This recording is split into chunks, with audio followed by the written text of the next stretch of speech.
So I'm Pryor Garnett, and I am the owner and operator of Garnett's Red Prairie Farm, which is a very boring name. I am in Western Oregon, in the edge of the Willamette Valley nearest the Pacific coast.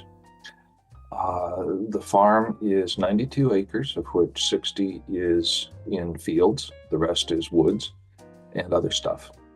And I grow certified organic small grain. Before I started farming, I had a previous career that was related to IT, information technology.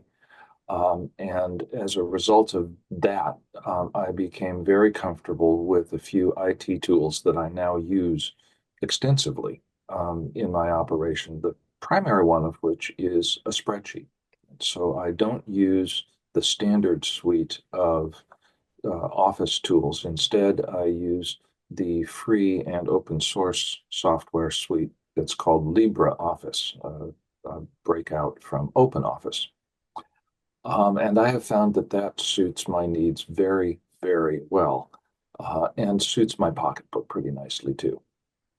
So I use spreadsheets, and I started from scratch. They've evolved since then into something fairly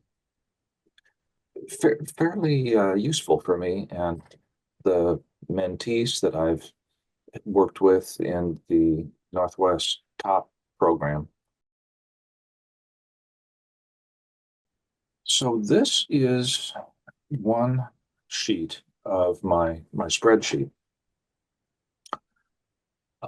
Working from the upper left, you can see some headings in with a white background, basically field group, field name, crop year, crop name, crop variety for that matter.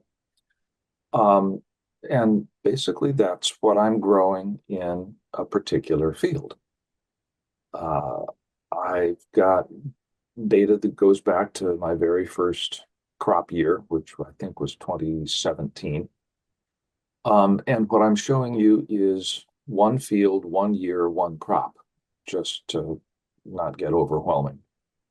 In the gray section, I've got probably the single most important column after the where that was the fields and the what is the when, the actual date completed, this column of red italic dates down column M. You can see, for example, in the field, in the column or cell that I've highlighted, I've got field notes. So when I walk my field, I'll try to make some observations and then come back and put them into the spreadsheet because my memory isn't good enough to remember what the field looked like 2 or 3 years ago when I had the same crop planted. So I planted rye grain and red clover. I put a whole bunch of details in there, like the settings for the grain drill, pretty much everything like that. And I've got the date and I've got the details of how I planted. So if I'm trying to remember how I go about planting, several years from now, I'll have this as a record to refer back to. To the right, there's a section of kind of green columns that relate to the equipment that I use. And I try to keep track of what I used, how I used it, how long it took, and then a rough idea of how much that cost. And finally, on the right in the yellow section, and I'll scroll over to it, I keep track of my inputs. My inputs aren't as extensive, obviously, as if I was a conventional industrial farmer with chemical inputs. But I do keep track of the seed I use and anything else I put on, like ag lime to change the pH of the soil. So I try to keep everything that I did to a field for a particular crop in this one sheet of this spreadsheet. And then I just go back to it and refer back to it periodically when I'm trying to remember how I go about doing stuff.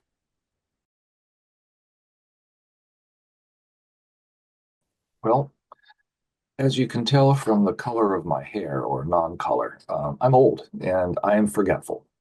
Um, So the combination of not having, a history of farming in my family, um, and coming to it as a second career, I need all the help I can get remembering how it works and putting in the entries, especially the field notes, and getting out, looking at the field, and then coming back and writing it down really helps me understand how things worked and quite often why things didn't work as well as I had hoped.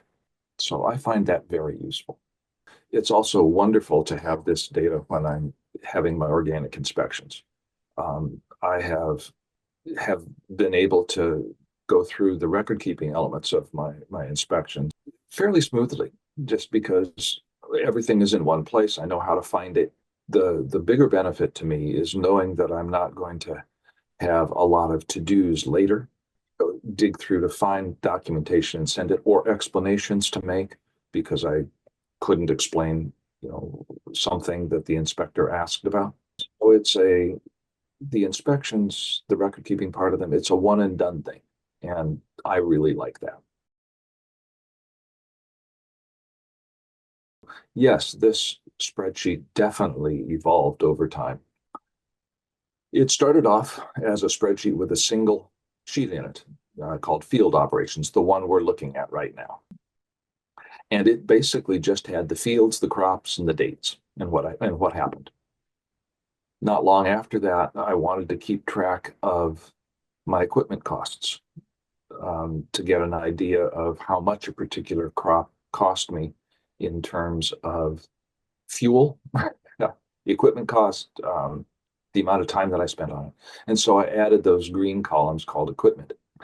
Um, One of the things I added after a couple of years, I'm going to switch to it right now, is the tab called cropping history and plans by field, because I wanted to keep track of, um, what I had done in a particular field so that I could rotate and, not do the same thing again too soon.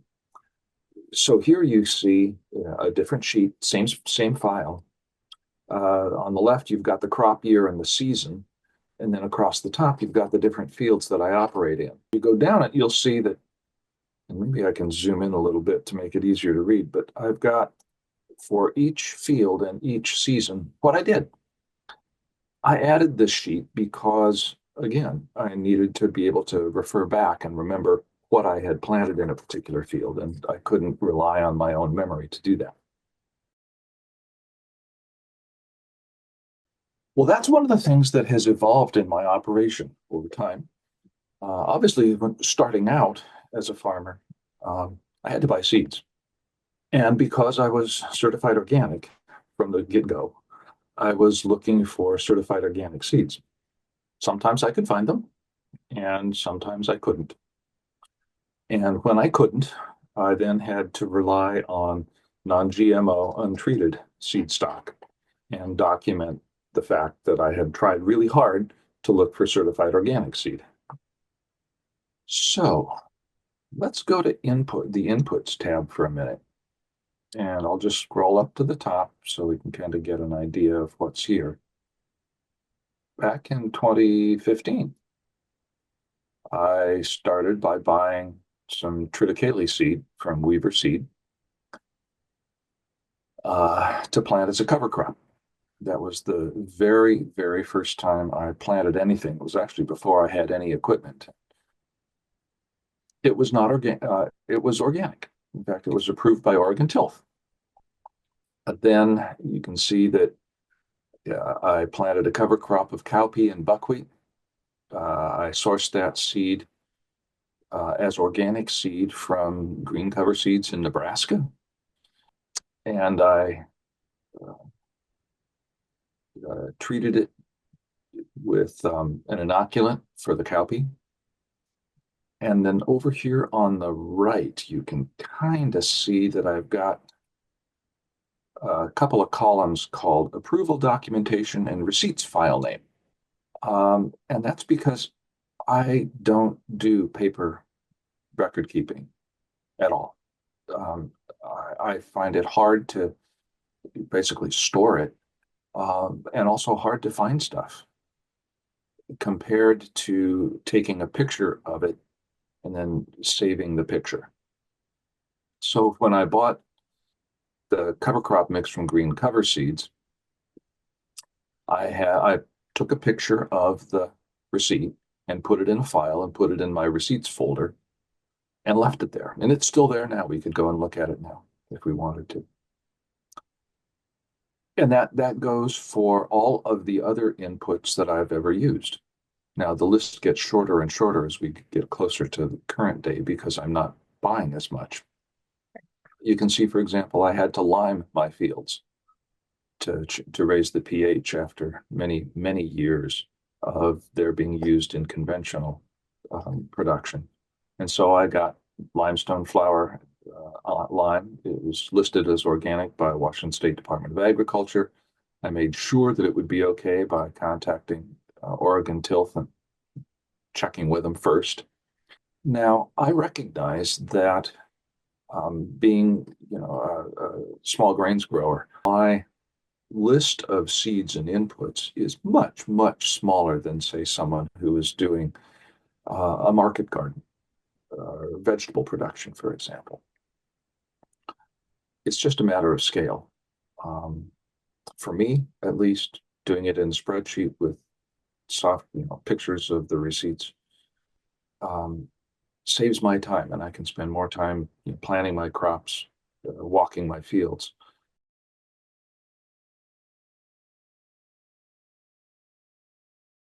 The rule that I follow is that I have to look for and document at least 3 vendors that I contacted to try and get the seed and failed to find it before I can say, okay, organic isn't available. Now I'll go look for non-GMO untreated. When one of the things that I've often done is gone onto websites, but I'll go to their website, search for what I'm looking for. Let's say it's triticale. Um, get to that page, and then I'll just take a screenshot of the page or print a copy of the page that shows whether it was, well, it shows that it was not available or out of stock in the kind of the agronomic quantity that I'm looking for, which is almost always multiple bags of 50 pounds each, sometimes, looking for 1,000 pounds or more. And then I will take that image of the website showing that it wasn't available, put it aside, go to the second source, check them. If it's not available there, I'll take another image of that, put it aside, and I'll put those all together into a single file, usually a PDF file, because that's easiest for me. And then I'll just save it with my receipts. So for example, if I pull up this buckwheat untreated non-GMO from Bailey Seeds, and there you can see, there's the bill of lading, there's the bag tag that I just kind of laid over it so I didn't have to take a second picture. And then after it, I have a copy of the letter that says that they're untreated and non-GMO. So that way it's all in one place. As soon as the inspector or interviewer, in your case, asks me about a particular one, I'll just go looking for that file. Hopefully I'll find it, and everything will be there.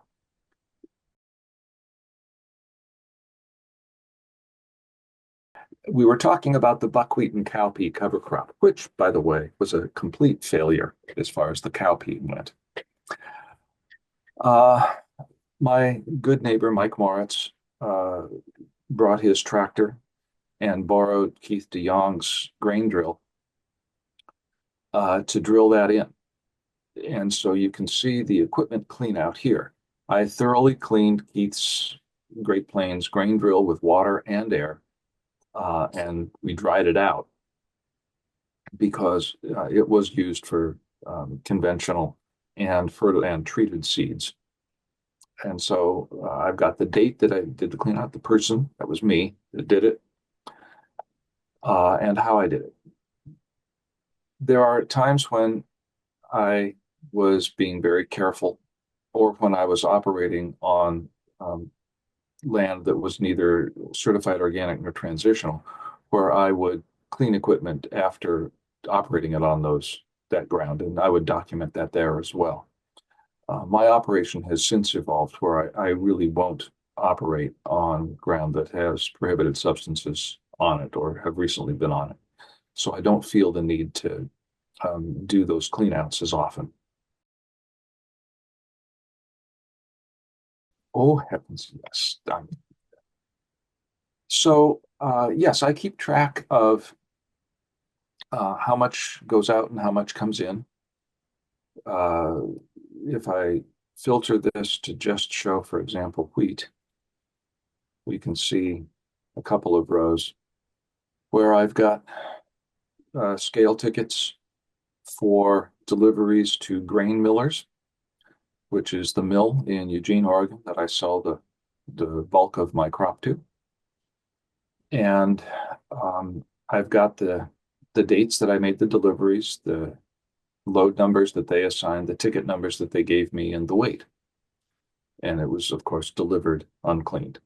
For a copy of that ticket, because my just saying so probably wouldn't be enough to satisfy the inspector. I go back to my receipts.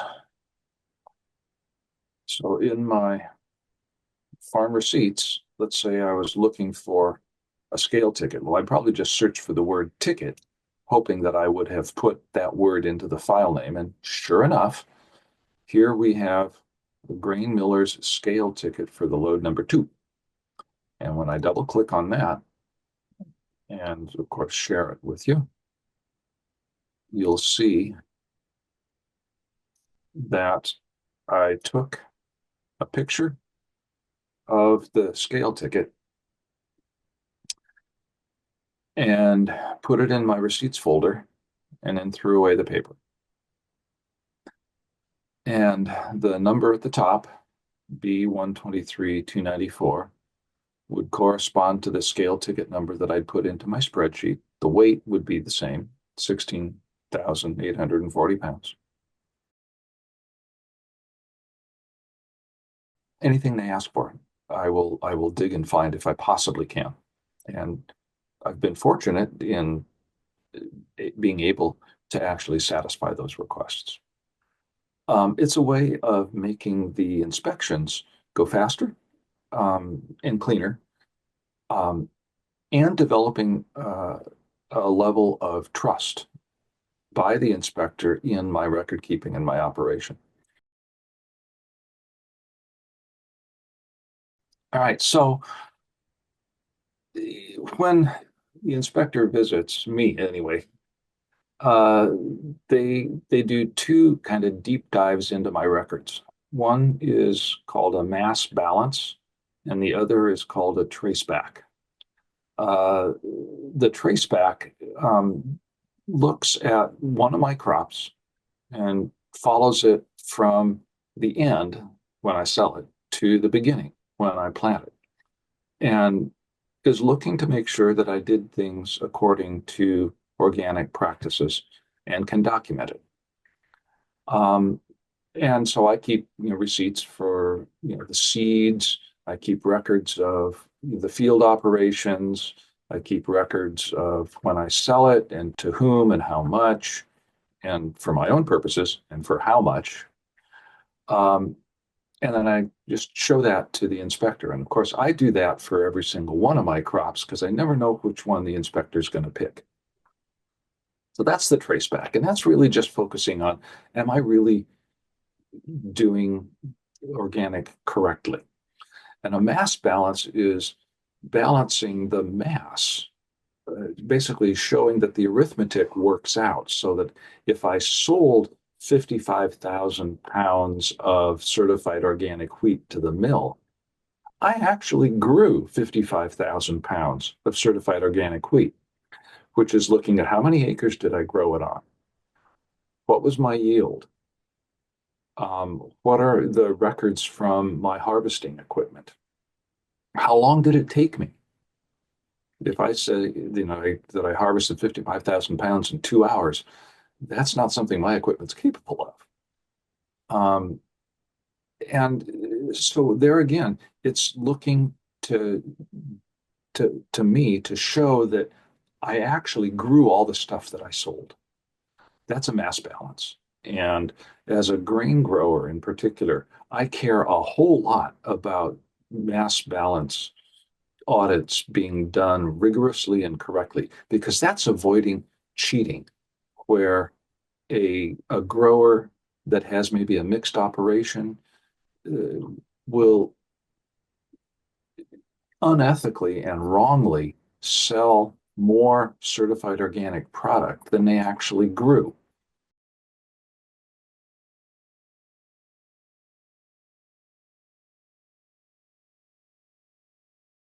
You should now be able to see the PDF of my invoice to Ransom selling them that Lightning and Calypso at 70 cents a pound. I have blocked out the quantity and amount, but you'll have to take my word for it that the quantity matches the quantity that I harvested. Because this is a trace back, and so the inspectors like to start at the end and work back towards the beginning, I'm going to do the same thing. So I'm going to scroll down to the last entries. And the last entries are cleaning. In August of 2022, I cleaned barley. And before that, on August, I combined the Lightning. It took me 2 days to do 6 acres of it. The combining for the Calypso was done July 22nd and finished on July 28th. We're trying to see, well, okay, then in between, before the combining, what happened? Well, a whole lot of growing happened. And I kept walking the fields, and you can see my field notes here from July 18th and earlier. As I took field notes and looked at the moisture, described how it was growing, and everything began on October 8th when I planted it.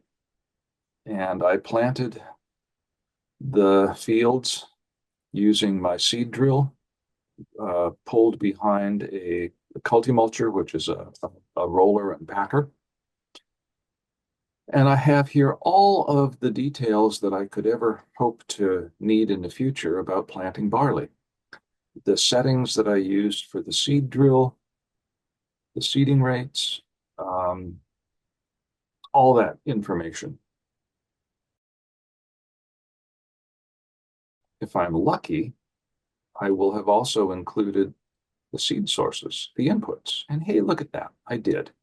In my inputs column, I have the seeds that I used, no fertilizers, of course, but lightning seed and LCS Calypso, about 700 pounds of each that I planted.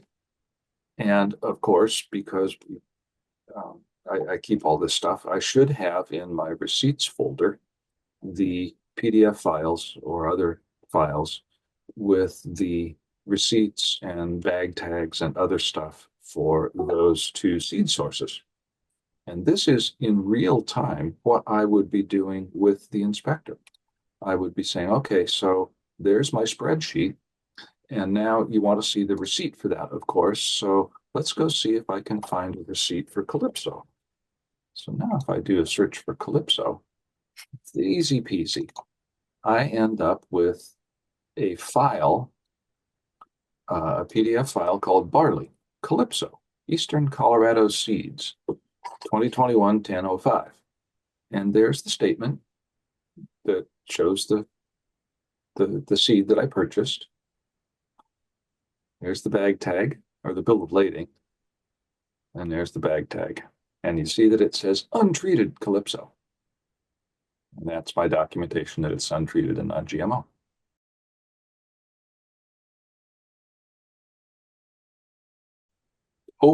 Keep records even if you don't think you'll need them. and keep them in a way where you can find them. For me, that means electronically, not in paper. And it means, and that's because that's the tool I'm most comfortable with. I'm not suggesting to anyone that they must use spreadsheets and lots of PDF files for their organic certification record keeping. And so I guess my advice to folks that are going through the certification process is use what works for you.